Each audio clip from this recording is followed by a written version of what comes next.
Hi friends, welcome back to my channel. ಹೇಗಿದ್ದೀರಾ ಎಲ್ಲರೂ? Hope ಎಲ್ಲರೂ ಚೆನ್ನಾಗಿದ್ದೀರಾ ಅಂತ ಭಾವಿಸ್ತಾ ಇವತ್ತಿನ ವಿಡಿಯೋನ ಸ್ಟಾರ್ಟ್ ಮಾಡೋಣ.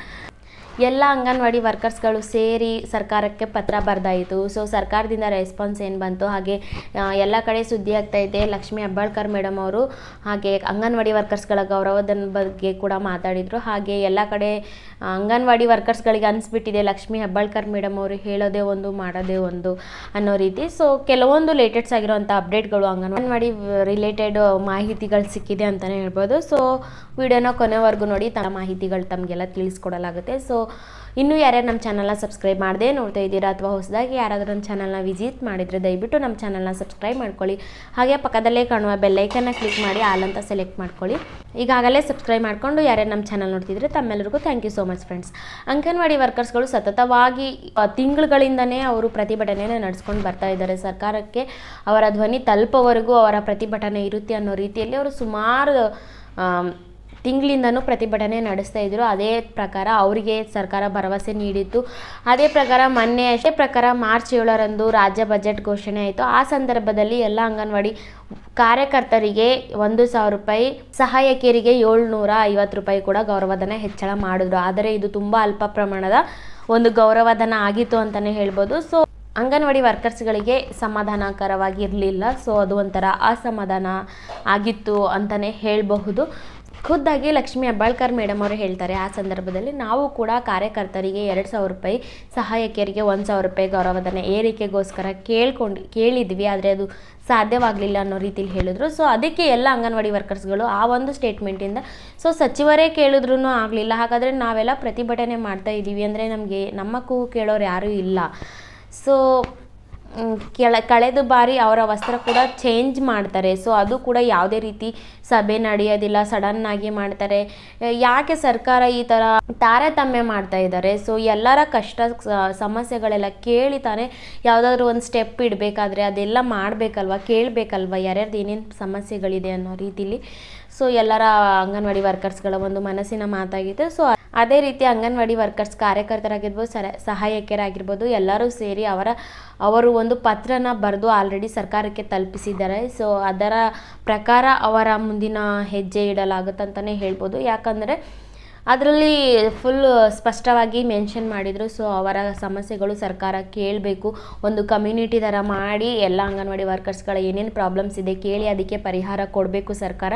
ಅದೇ ರೀತಿ ಈಗ ಗೌರವಧನ ಹೆಚ್ಚಳ ಮಾಡಿದ್ರೂ ಈಗ ಕೊಡ್ತಾ ಇರೋವಂತಹ ಒಂದು ಗೌರವಧನದಿಂದ ನಮಗೆ ಜೀವನ ನಡೆಸಲು ಆಗೋದಿಲ್ಲ. ಮಕ್ಕಳದು ಮನೆ ಬಾಡಿಗೆ ಇರುತ್ತೆ, ಮಕ್ಕಳಿಗೆ ಸ್ಕೂಲ್ ಫೀಸು, ಅದು ಇದು ಈಗಿನ ಎಲ್ಲ ಒಂದು ವಸ್ತುವಿನ ಬೆಲೆ ಏರಿಕೆ ಅಂತಹ ಸಂದರ್ಭದಲ್ಲಿ ನಮಗೆ ಜೀವನಕ್ಕೆ ತುಂಬಾ ಕಷ್ಟ ಆಗ್ತಾ ಇದೆ. ಸೊ ಹೀಗಾಗಿ ಸರ್ಕಾರ ಗೌರವಧನದ ಬಗ್ಗೆ ಕೂಡ ಚಿಂತನೆ ಮಾಡಬೇಕು. ಅದಕ್ಕಿಂತ ಮುಖ್ಯವಾಗಿ ನಮಗೆ ಏನು ಕಾಂಗ್ರೆಸ್ ಪಕ್ಷ ಚುನಾವಣೆ ಸಮಯದಲ್ಲಿ ಏನು ಭರವಸೆನ ನೀಡಿದ್ರು ಅಂದರೆ 6ನೇ ಗ್ಯಾರಂಟಿ. ಸೊ ಅದು ಜಾರಿಗೆ ತರಬೇಕು. ಹೇಗೆ 5 ಗ್ಯಾರಂಟಿ ಘೋಷಣೆ ಮಾಡಿದ್ರು, ಅದು ಹೆಂಗೆ ಜಾರಿಗೆ ತಂದರು ಅದೇ ಪ್ರಕಾರ ಈ ಗ್ಯಾರಂಟಿ ಕೂಡ ಜಾರಿಗೆ ತರಲೇಬೇಕು, ಕನಿಷ್ಠ ವೇತನ ಮಾಡಲೇಬೇಕು ಅಂತ. ಹಾಗೆ ಅದರ ಜೊತೆಯಲ್ಲಿ ಖುದ್ದಾಗಿ ಹೈಕೋರ್ಟಿಂದನೇ ಆರ್ಡರ್ ಬಂದಿದೆ ಎಲ್ಲರಿಗೂ. ಇವಾಗ 10 ವರ್ಷ ಎಕ್ಸ್ಪೀರಿಯೆನ್ಸ್ ಆದವ್ರಿಗೆಲ್ಲ ಖಾಯಂ ಹುದ್ದೆ ಮಾಡಬೇಕು. ಇವಾಗ ಪಂಚಾಯಿತಿಯಲ್ಲೆಲ್ಲ ಏನು ಕೆಲಸ ಮಾಡ್ತಿರ್ತಾರೆ ಒಂದು 10 ವರ್ಷದಿಂದನೂ ಅವ್ರಿಗೆಲ್ಲ ಖಾಯಂ ಹುದ್ದೆ ಮಾಡಬೇಕು ಅನ್ನೋ ರೀತಿಲಿ ಇವರ ಒಂದು ಗ್ರ್ಯಾಚುವಿಟಿನೂ ಎಷ್ಟೋ ವರ್ಷದಿಂದ ಕೊಟ್ಟಿರಲಿಲ್ಲ. ಸೊ ಅವ್ರಿಗೆಲ್ಲ ಗ್ರ್ಯಾಚುವಿಟಿ ಕೊಡಬೇಕು. 2022-23ರಲ್ಲೇ ಏನು ನಿವೃತ್ತರಾಗಿರ್ತಾರೆ ಸೊ ಅವರಿಗೆಲ್ಲ ಗ್ರ್ಯಾಚುವಿಟಿ ಕಂಪಲ್ಸರಿಯಾಗಿ ಕೊಡಲೇಬೇಕು ಅಂತೇಳಿ ಸೊ ಹೈಕೋರ್ಟಿಂದನೇ ತೀರ್ಪು ಬಂದಿದೆ ಅಂತಲೇ ಹೇಳ್ಬೋದು. ಸೊ ಅದ್ರ ಬಗ್ಗೆ ಎಲ್ಲ ಗಮನ ಹರಿಸ್ಬೇಕು ನಮ್ಮ ಸರ್ಕಾರ. ಜೊತೆಯಲ್ಲಿ ಎಲ್ಲ ಅಂಗನವಾಡಿ ವರ್ಕರ್ಸ್ಗಳಿಗೆ ಗುಜರಾತಿನಲ್ಲಿ ಹೇಗೆ ತೀರ್ಪು ಕೊಟ್ಟರೋ ಎಲ್ಲ ಅಂಗನವಾಡಿ ವರ್ಕರ್ಸ್ಗಳು ಸರ್ಕಾರಿ ನೌಕರರು ಎಂದು ಹೇಗೆ ಪರಿಗಣಿಸ್ತಾ ಇದ್ದಾರೋ ಅದೇ ಪ್ರಕಾರ ನಮ್ಮ ರಾಜ್ಯದಲ್ಲೂ ಮಾಡಬೇಕು, ಅದು ಜಾರಿಗೊಳಿಸಬೇಕು ಅನ್ನೋ ರೀತಿಯಲ್ಲಿ ಎಲ್ಲ ಅಂಗನವಾಡಿ ವರ್ಕರ್ಸ್ಗಳ ಒಂದು ದಿಟ್ಟವಾದಂತಹ ನುಡಿ ಹಾಗೆ ಬೇಡಿಕೆ ಅಂತಲೇ ಹೇಳ್ಬೋದು. ಅದೇ ರೀತಿ ಅಂಗನವಾಡಿ ಕಮ್ಯುನಿಟಿಗೆ ಸೇರಿದಂತಹ ಮುಖ್ಯ ವ್ಯಕ್ತಿಗಳೆಲ್ಲ ಸೇರಿ ಆಲ್ರೆಡಿ ಪತ್ರ ಎಲ್ಲ ಬರೆದು ಹಾಕಿದ್ದಾರೆ. ಸಕಾರಾತ್ಮಕವಾದಂತಹ ರೆಸ್ಪಾನ್ಸ್ ಬಂದಿಲ್ಲ ಅಂದರೆ ಇದೇ ಮಾರ್ಚ್ 19ಕ್ಕೆ ಮತ್ತೆ ಪ್ರತಿಭಟನೆಗೆ ಸಿದ್ಧರಾಗಿದ್ದಾರೆ ಎಲ್ಲ ಅಂಗನವಾಡಿ ವರ್ಕರ್ಸ್ಗಳು ಹಾಗೆ ಸಹಾಯಕಿಯರು ಎಲ್ಲ ಸೇರಿ ಅಂತಲೇ ಹೇಳ್ಬೋದು. ಕೆಲಸ ಕಾರ್ಯಗಳನ್ನೆಲ್ಲ ಬಿಟ್ಟು ನಾವು ಧರಣಿಗೆ ಕೂಡ್ತೀವಿ ಅನ್ನೋ ರೀತಿಯಲ್ಲಿ ಸರ್ಕಾರಕ್ಕೆ ಎಚ್ಚರಿಕೆ ಕೊಟ್ಟಿದ್ದಾರೆ ಅಂಗನವಾಡಿ ವರ್ಕರ್ಸ್ಗಳಂತ ಹೇಳಿದ್ರು ತಪ್ಪಾಗ್ಲಿಕ್ಕಿಲ್ಲ ಅಂತ ಭಾವಿಸ್ತೀನಿ. ಲಕ್ಷ್ಮೀ ಹೆಬ್ಬಾಳ್ಕರ್ ಮೇಡಮ್ ಅವರು ಹೇಳ್ತಾ ಇದ್ದಾರೆ, ಅಂಗನವಾಡಿ ವರ್ಕರ್ಸ್ಗಳಿಗೆ ಗೌರವಧನನ ಕೇಂದ್ರ ಸರ್ಕಾರ ರಾಜ್ಯ ಸರ್ಕಾರ ಸೇರಿ ಕೊಡುವಂಥದ್ದು. ಸೊ ಕೇಂದ್ರ ಸರ್ಕಾರ ರಾಜ್ಯ ಸರ್ಕಾರ ಚಿಂತನೆ ನಡೆಸಿ ಗೌರವಧನನ ಹೆಚ್ಚಳ ಮಾಡಬೇಕಾಗುತ್ತೆ ಅನ್ನೋ ರೀತಿಯಲ್ಲೂ ಕೂಡ ಅವರು ಮಾಹಿತಿನ ಕೊಟ್ಟಿದ್ದಾರೆ. ಆದರೆ ಚುನಾವಣೆ ಸಂದರ್ಭದಲ್ಲಿ ಕೇಂದ್ರ ಸರ್ಕಾರ ಮಾಡಿದ್ರೆ ಮಾಡ್ತೀವಿ ಅನ್ನೋ ರೀತಿ ಏನು ಹೇಳಿರಲಿಲ್ಲ ಅವರು.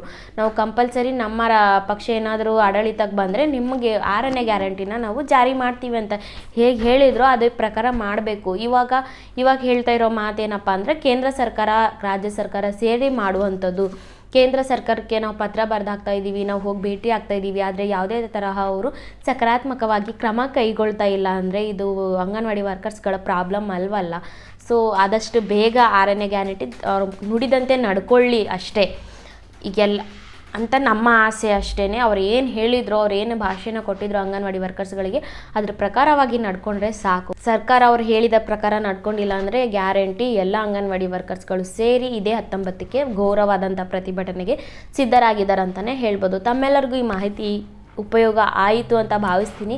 ಆದರೆ ದಯವಿಟ್ಟು ಒಂದು ಲೈಕ್ ಕೊಡೋದ್ರ ಮೂಲಕ ನಮ್ಮನ್ನು ಸಪೋರ್ಟ್ ಮಾಡಿ. ಹಾಗೆ ಇನ್ನೂ ಯಾರು ನಮ್ಮ ಚಾನಲ್ನ ಸಬ್ಸ್ಕ್ರೈಬ್ ಮಾಡದೇ ನೋಡ್ತಾ ಇದ್ದೀರಾ ದಯವಿಟ್ಟು ಸಬ್ಸ್ಕ್ರೈಬ್ ಮಾಡಿ. ನಿಮ್ಮ ಈ ವಿಡಿಯೋ ನೋಡಿದ ಮೇಲೆ ಅಥವಾ ಅಂಗನವಾಡಿ ವರ್ಕರ್ಸ್ಗಳ ಒಂದು ಕಷ್ಟ ಆಗಿರ್ಬೋದು, ಏನೇ ಒಂದು ಸಮಸ್ಯೆ ಇದ್ರೂ ದಯವಿಟ್ಟು ಕಮೆಂಟ್ ಮೂಲಕ ತಾವು ಹಂಚ್ಕೋಬೋದು ಅಂತ ಹೇಳ್ತಾ ಇದ್ದೀನಿ. ಸೊ ವಿಡಿಯೋ ಕೊನೆಯವರೆಗೂ ನೋಡಿಕೆ ತಮ್ಮೆಲ್ಲರಿಗೂ thank you so much friends. ಮತ್ತೆ ಒಂದು ಹೊಸ ವಿಡಿಯೋದೊಂದಿಗೆ ಹೊಸ ಮಾಹಿತಿಯೊಂದಿಗೆ ತಮ್ಮ ಮುಂದೆ ಬರ್ತೀನಿ.